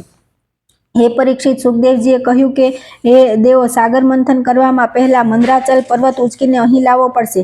તે કાર્યમાં તમારે દાનવોની મદદ અવશ્ય જરૂર પડશે. મંદરાચલ પર્વતને ઉંચકી સમુદ્રમાં નાખવો પડશે. મંદરાચલનો રવૈયો બનાવવાનો, વાસુકી સર્પનું દોરડું બનાવવાનું અને સાગર મંથન કરવાનું. મંથન કરતા સાગરમાંથી અમૃત નીકળશે, તેનું પાન દેવો કરશે, જેથી જન્મ મરણના ફેરા ટળશે. આ કાર્યમાં પ્રથમ દૈત્યોનો સહકાર માગો. દેવ એટલે દેવી વૃત્તિ અને દાનવ એટલે આસુરી વૃત્તિ. દેવી વૃત્તિ એટલે સત્વ વૃત્તિ. રજસ અને તમસ વૃત્તિમાં વૃત્તિમાંથી માણસે પ્રયત્ન કરી સત્વ તરફ મનને વાળવું જોઈએ. દૈત્યોના મનની વૃત્તિ અશુદ્ધ હોય છે. દૈત્યોને તમારે આમ અમૃત મંથનની વાત કરવાની. દૈત્યોને કહેવાનું કે આપણે સરખા પ્રયત્ન કરી અમૃત મેળવવાનું છે. એકબીજાને ધક્કો મારીને મેળવવાની કોશિશ કરવી ન જોઈએ. ભગવાને દેવોને કહ્યું કે હે દેવતાઓ, દૈત્યોની સાથે રાખી સાગર મંથન કરો. હું તમારી સાથે જ છું. આપણે બધા સાથે મળી સાગર મંથન કરીએ. મંથન કરવાથી અમૃત નીકળશે. આપણે અમૃતનું પાન કરીએ તો અમર થઈ જઈએ. બોલો, તમારી ઈચ્છા છે? તમારા બધા દૈત્યોને બોલાવો. દૈત્યો કબૂલ થયા. દેવો અને દાનવોએ સાથે મળી મંદરાચલ પર્વત ઉપાડ્યો. મંદરાચલના વજનથી થોડા દૈત્યો પડવા લાગ્યા, મરવા લાગ્યા. મંદરાચલ દેવો અને દાનવોથી ઉચકાતો ન હોવાથી બલિરાજાએ કહ્યું કે આ કામ કરવા માટે ભગવાનને બોલાવો. દેવોએ ભગવાનને બોલાવી વાત કરી. બલિરાજા કહે કે હે ભગવાન, તમે આ મંદરાચલ ઉપાડી દરિયામાં પધરાવો. ભગવાને મંદરાચલ ઉપાડી દરિયામાં મૂક્યો અને ભગવાન પાછા જવા લાગ્યા. ભગવાનને જતા જોઈ દૈત્યો કહે કે તમે અહીં જ રહો. મંદરાચલને સ્થિર રાખવા દેવો અને દાનવોએ ઘણી કોશિશ કરી.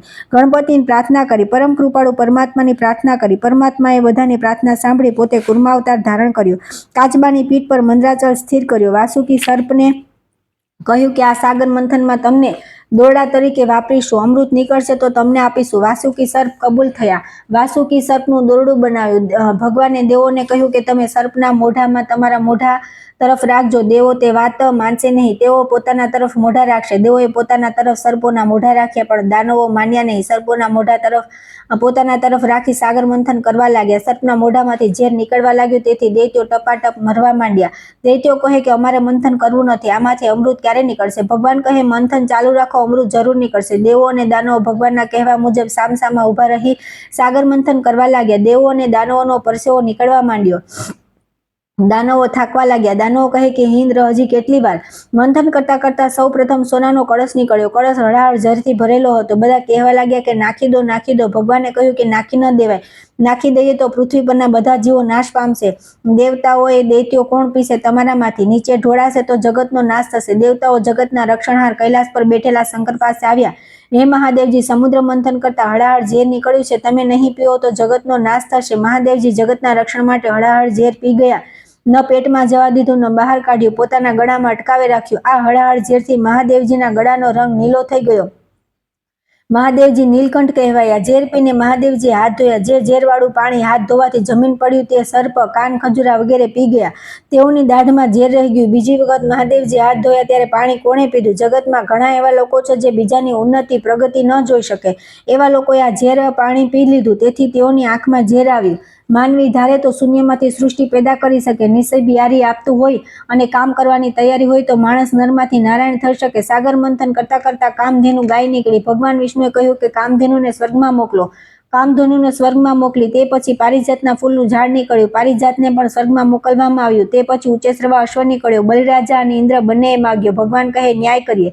સ્વર્ગનું રાજ કોની પાસે છે? બલિરાજા કહે મારી પાસે છે. ભગવાન કહે તો તમે લઈ જાઓ. મંથન કરતા ઐરાવત હાથી નીકળ્યો. ઐરાવત હાથી ઇન્દ્રને આપ્યો. ત્યારબાદ સાગરમાંથી કૌસ્તુભ મણિ નીકળ્યા. મણિ ભગવાને રાખ્યા. 2 કલાક સતત મંથન કરતા સાક્ષાત લક્ષ્મીજી નીકળ્યા. લક્ષ્મીજીને મેળવવા દેવો અને દાનવો પડાપડી કરવા લાગ્યા. લક્ષ્મીજી કહે ઉભા રહો, હું 18 વર્ષની છું. મારે જેને વરવું હશે તેને વરીશ. બધા દેવો અને દાનવો લાઈનમાં બેસી જાય. હું જેને કમળમાળા પહેરાવીશ તેની સાથે હું પરણીશ. લક્ષ્મીજી દરેકે દરેક દેવ દાનવ પાસે જઈ આવ્યા. કોઈ નજરમાં ન આવ્યું. ભગવાન વિષ્ણુ એકદમ ખૂણામાં બેઠેલા. લક્ષ્મીજીએ ત્યાં જઈ ભગવાન વિષ્ણુને કમળમાળા પહેરાવી. ભગવાન કહે તને આપવા હે લક્ષ્મી, મારી સાથે કંઈ લાવ્યો નથી, છતાં હંમેશા લોકો તારું નામ પહેલા લેશે, મારું નામ તારી પછી બોલાશે. ભગવાન લક્ષ્મીજીને વર્યા. ત્યારબાદ સાગર મંથન કરતા બીજી એક સ્ત્રી મદિરા નીકળી. ભગવાનની સંમતિથી દૈત્યોએ તેને સ્વીકારી. ફરી પાછા દેવો અને દાનવો સમુદ્ર મંથન કરવા લાગ્યા. સમુદ્રમાંથી એક અદ્ભુત દેવી પુરુષ પ્રગટ થયા. તેમના હાથમાં અમૃત કળશ હતો. ભગવાન વિષ્ણુના અંશમાંથી ઉત્પન્ન થયેલા તે પુરુષ ધન્વંતરી નામે પ્રખ્યાત થયા. આયુર્વેદ શાસ્ત્રનો દ્રષ્ટા હતો. અમૃતથી છલોછલ ભરેલો કળશ જોઈ દૈત્યો તેના હાથમાંથી છૂટી નાસી ગયા. અમૃત કળશ દાનવો લઈ ગયા, તેથી દેવો મૂંઝાયા ને દેવો ભગવાન પાસે ગયા. ભગવાને કહ્યું તમે મૂંઝાશો નહીં. હમણાં જ હું સ્ત્રી સ્વરૂપ લઈને આવું છું. દાનવોના અમૃત માટે અંદરોઅંદર ઝઘડો ઊભો કરી તમારું કામ સાધી લઉં છું. દૈત્યો અમૃત મેળવવા અંદર ઝઘડવા લાગ્યા. ત્યારે ભગવાન વિષ્ણુ અતિ સુંદર મોહિની સ્વરૂપ ધારણ કરી જ્યાં દાનવો ઝઘડતા હતા ત્યાં આવ્યા. આ અતિ સુંદર અચાનક આવી ચડેલી સ્ત્રીને જોઈ દાનવો તેને કહેવા લાગ્યા કે અમારો અંદર અમૃત પીવા બાબતનો ઝઘડો તમે પતાવી આપો. મોહિની કહે કે હું તો એક સ્ત્રી છું, મારા પર તમે શા માટે વિશ્વાસ રાખો છો? બધાએ મોહિનીને ઝઘડાની વાત કઈ સંભળાવી. અમે દીતિના દૈત્યો અને અદિતિના દેવો, માસીના દીકરાઓ, અમે સાથે મળી સાગર મંથન કર્યું. મંથન કરતા અમૃત કળશ નીકળ્યો. હવે તકરાર અમારામાં વચ્ચે એમ છે કે અમૃત પહેલા કોણ પીએ? આ અમારી તકરારનું નિરાકરણ કરવા અમે તને વિનંતી કરીએ છીએ. મોહિનીએ કહ્યું કે અરે, તમે બધા પુરુષ કહો છો કે સ્ત્રીની બુદ્ધિ પગની પાનીએ, પછી મારી પાસે શા માટે ન્યાય માગવા આવ્યા? દેવો ને દાનવો કહે કે અમે બધા તારી માફી માંગીએ, મહેરબાની કરી અમારી તકરાર પતાવ. મોહિનીએ કહ્યું કે હું જેમ કહું તેમ બધાએ કરવાનું, વચ્ચે કોઈએ દરમિયાનગીરી કરવાની નહીં, અને જે કંઈ વચ્ચે આવશે તેને હું મારી નાખીશ. દૈત્યોએ મોહિનીને અમૃત કળશ આપી દીધો. મોહિનીએ કહ્યું કે બધા દાનવો સ્નાન સંધ્યા કરી સુંદર વસ્ત્ર અલંકાર ધારણ કરી દેવો અને દાનવો જુદી જુદી લાઈનમાં બેસી જાઓ. મોહિની દૈત્યોને પોતાની મોહ પમાડનારી વાણીથી જીતી લઈ દેવોને પહેલા અમૃત પીવડાવવા માંડી. એક પછી એક દેવોને અમૃતપાન મોહિની કરાવતી જાય છે. સૂર્યની વચ્ચે દૈત્ય રાહુ દેવોના વેશમાં બેસી અમૃતપાન કરતો હતો. તે જોઈ સૂર્યચંદ્રએ મોહિનીનું ધ્યાન દોર્યું. ભગવાને તરત જ પોતાના સુદર્શન ચક્ર વડે રાહુ દૈત્યનું માથું ધડથી જુદું કરી નાખ્યું. રાહુના મસ્તકને ગ્રહ તરીકે ભગવાને સ્થાપ્યો. રાહુના ધડને અમૃત અડ્યું ન હોવાથી તે નીચે પૃથ્વી પર પડ્યું. ભગવાને વિચાર્યું કે આ દૈત્યોને અમૃત પાવું એટલે સાપનું દૂધ પાવા બરાબર છે. દેવો જે હંમેશા ભગવાનની આરાધના કરે છે, દરેક કાર્ય પ્રભુ પ્રીત્યર્થે કરે છે, તેથી તેઓને જ અમૃત પાવું. દેવો હંમેશા પ્રભુના ચરણકમળમાં આશ્રિત હોય છે, જ્યારે દાનવો પોતાના શરીર, સંતાન, સ્ત્રીઓ વગેરેનો જ વિચાર કરે છે. આવી સ્વાર્થ બુદ્ધિવાળા હોવાથી ભગવાને દાનવોને અમૃત ન પાયું. દૈત્યોએ અમૃત કળશ નીકળતા કળશને દેવો પાસેથી ખેંચવીને લઈ લીધો અને એકલા જ અમૃત પી જવાની ઈચ્છા રાખી. તેથી પણ ઈશ્વર નારાજ થયા અને તેઓને અમૃતથી વંચિત રાખ્યા. દૈત્યોને અમૃત ન મળ્યું તેથી ગુસ્સે ભરાયા. દેવો સાથે લડવા તૈયાર થયા. દેવોને મારવા લાગ્યા. દેવ દાનવનું મહાભયંકર યુદ્ધ થયું. દૈત્યોને દેવો પણ મારવા લાગ્યા. દૈત્યોના ગુરુ શુક્રાચાર્ય ત્યાં આવ્યા. બલિરાજા છેલ્લા શ્વાસ લેતા હતા. તેના પર શુક્રાચાર્ય સંજીવની છાંટી. બલિરાજાએ આંખો ખોલી. શુક્રાચાર્યએ કહ્યું કે બલિરાજા, મૂંઝાતા નહીં. અત્યારે તમારું રાજ ભલે દેવોએ લઈ લીધું, પણ હું તમારી પાસે એક યજ્ઞ કરાવીશ. તમે ત્રિલોકના ધણી થશો. તમારો વીરી ઘરે આવશે. ધીરજ રાખો. દેવતાઓને સ્વર્ગ મળ્યું. ફરી દેવો ઈશ્વરનું આરાધન કરવા લાગ્યા. ત્યાર પછી આવે છે વામન અવતાર. શુક્રાચાર્યએ બલિરાજાને કહ્યું કે તમારો ભાગ્યોદય થવાનો છે. તમને ઘડીના છઠ્ઠા ભાગમાં સ્વર્ગનું રાજ્ય મળશે. દૈત્યોને યજ્ઞ કરવા તૈયાર કર્યા. શુક્રાચાર્યએ દૈત્યોને અનેક જાતનું જ્ઞાન આપ્યું. યજ્ઞ શરૂ કર્યો. યજ્ઞકુંડમાંથી 4 ઘોડા નીકળ્યા. તે ઘોડાઓની મદદથી દૈત્યોએ યુદ્ધ શરૂ કર્યું. બલિરાજાએ ઘડીના છઠ્ઠા ભાગમાં સ્વર્ગ મેળવી લીધું. માણસ પરિશ્રમ કરે, પ્રાર્થના કરીને પોતાનું ભાગ્ય અજમાવે તો જીવનમાં પ્રગતિ શક્ય બને છે. પ્રારબ્ધ, પુરુષાર્થ અને પ્રાર્થના 3 ભેગા હોય તો સફળ થવાય. દેવતાઓએ પરિશ્રમ ન કર્યો, સ્વર્ગનું રાજ્ય ગુમાવ્યું. દૈત્યોને સ્વર્ગ મળી ગયું. દેવતાઓ પોતાનું રાજ્ય જવાથી મૂંઝાયા. માતા અદિતિ પાસે જઈ પ્રાર્થના કરી. દૈત્યોએ અમારું સ્વર્ગનું રાજ્ય લઈ લીધું, પાછું મેળવવા અમારે શું કરવું? માતા અદિતિ કશ્યપ પાસે ગયા અને વાત કરી. કશ્યપે અદિતિને કહ્યું કે આપણા દીકરાઓને સ્વર્ગનું રાજ્ય પાછું મળે તે માટે તમારે વ્રત કરવાનું છે. વ્રતનું નામ છે પયોવ્રત. ભગવાન જેવો દીકરો મેળવવા કરવાનું વ્રત. ફાગણ સુદ 1 થી 12 સુધી કરવાનું. આ વ્રત કરવા ભગવાનની પ્રતિષ્ઠા કરવી, પૂજા કરવી, ગાયનું દૂધ ભગવાનને ધરવું, ફક્ત તે દૂધની પ્રસાદી લેવી, બીજું ઈશ્વર સ્મરણ કરવું. 12 દિવસ દૂધની વાનગી બનાવી નાના બાળકોને ખવડાવી. વ્રતના છેલ્લા દિવસે 12 દંપતીને દૂધની વાનગી બનાવીને જમાડવા. સ્વર્ગનું રાજ્ય પાછું મળે તે માટે આ વ્રત આપણે કરવાનું છે. અદિતિ કશ્યપે આ વ્રત કરવા માંડ્યો. દુઃખી દેવતાઓ માતા અદિતિને અનેક ફરિયાદો કરી. માતાએ કહ્યું કે દીકરાઓ, તમારા કલ્યાણ માટે હું આ વ્રત કરું છું. વ્રત શરૂ થયું. સમય પસાર થવા લાગ્યો. એક દિવસ મહાદેવજી વૈકુંઠમાં આવ્યા. ભગવાને મહાદેવજીનો સત્કાર કર્યો. મહાદેવજીએ ભગવાનને કહ્યું કે સાગર મંથન કરતા જે નીકળ્યું તેનું પાન મેં કર્યું. પછી અમૃત કળશ નીકળ્યો. અમૃતની વહેંચણીના પ્રશ્ને તમે મોહિની સ્વરૂપ ધારણ કર્યું હતું. એ તમારું અતિ સુંદર સ્વરૂપ મને જોવા ન મળ્યું. મારી તો મનની મનમાં રહી ગઈ. તમારા એ મોહિની સ્વરૂપના દર્શનની ઈચ્છાએ હું આજે અહીં આવ્યો છું. મહાદેવજી વૈકુંઠમાં રોકાયા. ભગવાન લક્ષ્મીજી સાથે વાતો કરતા હતા. ત્યાં અચાનક હવા બદલાઈ. વાતાવરણ સુંદર થયું. મહાદેવજીની આજુબાજુ 16 વર્ષની કન્યા દેખાવા માંડી. કન્યાને જોતા જ શિવજી તેની પાછળ દોડવા લાગ્યા. દોડતા દોડતા મોહિનીને પકડવા જાય છે ત્યાં મોહિની અદ્રશ્ય થઈ ગઈ. શિવજીએ સ્નાન કરી ભગવાનને હાથ જોડી પ્રાર્થના કરી કે હે ભગવાન, તમારી માયાથી તો તોબા તોબા. પયોવ્રતના કારણે માતા અદિતિ સગર્ભા થયા. 9મો મહિનો ચાલુ થયો. અદિતિની એક જ ઈચ્છા છે કે દીકરો થાય અને મારા દીકરાઓનું સ્વર્ગનું રાજ્ય પાછું અપાવે. અદિતિ નિયમિત ભગવાનની સેવા કરતા હતા. ઠાકોરજીની પ્રતિમા સામે બેસી પ્રાર્થના કરતા કે હે યજ્ઞેશ, હે અચ્યુત, તમારા ચરણમાં સાષ્ટાંગ પ્રણામ કરું છું. અદિતિ પ્રાર્થના કરતા હતા ત્યાં જ વિરાટ સ્વરૂપ ધારણ કરેલ 1000 હાથવાળા ભગવાન પ્રગટ થયા. અદિતિએ ભગવાનને પ્રણામ કર્યા. ભગવાન બોલ્યા કે હે માતા અદિતિ, હું તમારા ઉદરથી દેવતા સ્વરૂપે જન્મ લઈશ. સ્તુતિ કરતા કરતા અદિતિએ વિચાર્યું કે આ વિરાટ સ્વરૂપ ઈશ્વર મારા પેટમાં કેમ સમાશે. ભગવાને અદિતિને વિચારતા રોકી લઈને પૂછ્યું કે મારી સ્તુતિ કરતા કરતા બીજી બાજુ આવો વિચાર. અદિતિએ એકરાર કર્યો, ભૂલની ક્ષમા માંગી અને પ્રશ્ન પણ કર્યો કે આપ આ વિરાટ સ્વરૂપે મારા પેટમાં કેમ સમાશો? ભગવાને જવાબ આપ્યો કે હે માતા અદિતિ, જે પતિ પત્ની સાથે મળી મારું આરાધન કરે તેને ઘરે દીકરા થઈને આવું. તારા દીકરા દેવતાઓ રખડે છે તેની મને ખબર છે. તેઓનો ઉદ્ધાર કરવા, તેઓનું સ્વર્ગનું રાજ્ય પાછું અપાવવા હું તારા ઘરે દીકરો થઈને અવતરી. સુખદેવજી કહે છે કે હે પરીક્ષિત, પૂરા દિવસ થયા. ભાદરવા મહિનાની સુદ 12 હતી. અદિતિ કશ્યપે ઈશ્વરનું આરાધન કર્યું. બુધવાર હતો. અભિજીત નક્ષત્ર હતું. સૂર્યનો પ્રકાશ વધતો હતો. વનરાજી ખીલી ઉઠી સ્થિર થઈ ઊભી હતી. એ જ વખતે કશ્યપે અદિતિના ઘરે ભગવાન વામનનો જન્મ બટુક સ્વરૂપે થયો. કશ્યપે જોયું કે દીકરો સાક્ષાત ભગવાન છે. દીકરો મોટો થવા લાગ્યો. બટુકને જનોઈ આપી બટુક ભિક્ષા લેવા નીકળ્યો. દૈત્યોના રાજા બલિરાજાને યજ્ઞ શરૂ કર્યો હતો. રાજાએ પ્રતિજ્ઞા લીધી કે મારે આંગણે કોઈ ખાલી હાથે ન જાય. 5 વર્ષના બટુક મહારાજ ધીમે ધીમે બલિરાજાના યજ્ઞમાં ભિક્ષા માટે પહોંચ્યા. ગાયત્રી મંત્રના ઉચ્ચાર થાય છે. બલિરાજા રાણી વિંધ્યાવલીને કહે છે કે કરોડો સૂર્ય આવતા હોય એવું લાગે છે. સાક્ષાત ઈશ્વર અહીં આવતા હોય એમ લાગે છે. મારું હૈયું કાબુમાં નથી. વામનજી ધીમે ધીમે આવતા હતા. આવીને બલિરાજાને કહ્યું કે હે રાજા, તમારા કુળમાં તમારે દ્વારેથી કોઈ ખાલી હાથે ગયું નથી. એવા દાનવીર રાજા તમારો જય હો. બલિરાજાએ વામનજીને આવકાર આપ્યો અને કહ્યું કે મારે દ્વારેથી કોઈ બ્રાહ્મણ ખાલી હાથે ન જવો જોઈએ. તમે બ્રાહ્મણ છો, માગો. બટુકજી કહે 3 પગલાં પૃથ્વીનું દાન માગું છું. આ સાંભળી બલિરાજા હસવા લાગ્યા. બસ તારા 3 જ પગલાં? હું બ્રાહ્મણ છું અને આટલું તમારી પાસે માગું છું. શુક્રાચાર્ય ગુરુએ બલિરાજાને કહ્યું કે અંદર આવો, તમારું જરૂરી કામ છે. ગુરુ શુક્રાચાર્યએ બલિરાજાને અંદર આવ્યા એટલે કહ્યું કે બહુ ભોળા ન થવા. બટુક કોઈ સાધારણ બ્રાહ્મણ નથી. સાક્ષાત ભગવાન બટુક રૂપે આવ્યા છે. હમણાં વિરાટ સ્વરૂપ ધારણ કરી તમારા 3 ભુવનનું રાજ્ય લઈ લેશે. આ તો ભગવાન વિષ્ણુ છે. તેને બીજું જોઈએ તો આપોઆપ 3 પગલાં જમીનની વાત રહેવા દો. બલિરાજાએ શુક્રાચાર્યને કહ્યું કે તમારી વાત સાચી, પણ મારા વ્રત પ્રમાણે મારે આંગળીથી બ્રાહ્મણને પાછો ન કાઢું. શુક્રાચાર્ય ગુસ્સે થઈ ગયા. શાપ આપ્યો, હે બલિરાજા, તારો નરકમાં વાસ થશે. વિંધ્યાવલીએ પતિની સલાહ આપી ખોટું બોલી ના કહી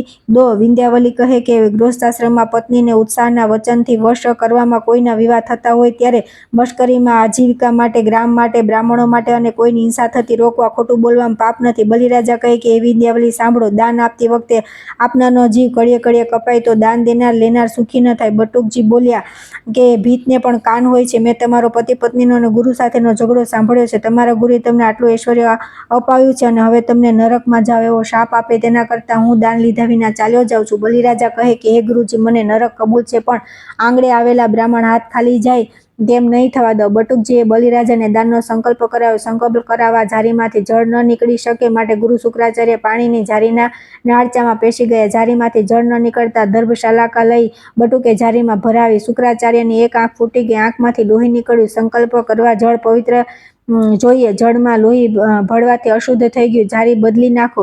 વાત ચારે બાજુ ફેલાઈ ગઈ કે બલિરાજા પોતાની પ્રતિજ્ઞા કે વ્રત માટે બધું જતું કરવા તૈયાર છે. બલિરાજાએ આસન આપી વામનજીને બેસાડ્યા. વિંધ્યાવલી અને બલિરાજા સુંદર તૈયાર થઈ વામનજીના જમણા પગના અંગૂઠાને પાણી ચડાવે છે ત્યાં ગંગાજી પ્રગટ થયા. બ્રહ્મચારી વામનજીએ ગંગાજીને કમંડળમાં ભરી ચારે બાજુ છંટકાવ કર્યો. ગંગાજીના ચરણ સ્પર્શ કર્યા. ભગવાનના અંગૂઠાની પૂજા કરી. તિલક કર્યું. માળા પહેરાવી દાનનો સંકલ્પ કરાવ્યો. બલિરાજાએ સંકલ્પ કર્યો, મારે આંગળે આવેલ બટુક બ્રહ્મચારી તેના 3 પગલાં પૃથ્વી આપવાનો સંકલ્પ કરું છું. બટુકજીએ કહ્યું કે બોલો સ્વસ્તિ. સ્વસ્તિ બોલતા ભગવાને હાથ લાંબો કર્યો. સ્વસ્તિ બોલતા જ ભગવાને વિરાટ સ્વરૂપ ધારણ કર્યું. 1 પગલું ભૂમિ પર, બીજું પગલું સ્વર્ગમાં, હવે 3જું પગલું ક્યાં મૂકું? બલિરાજાએ પોતાના દેહનું દાન કર્યું ન હતું. રાણી વિંધ્યાવલીએ કહ્યું કે હવે તમારા દેહનું દાન કરો. બલિરાજાના કહેવાથી ભગવાને ચરણ બલિરાજાના મસ્તક પર મૂક્યો. બલિરાજાના દાદા પ્રહલાદજી ત્યાં આવ્યા.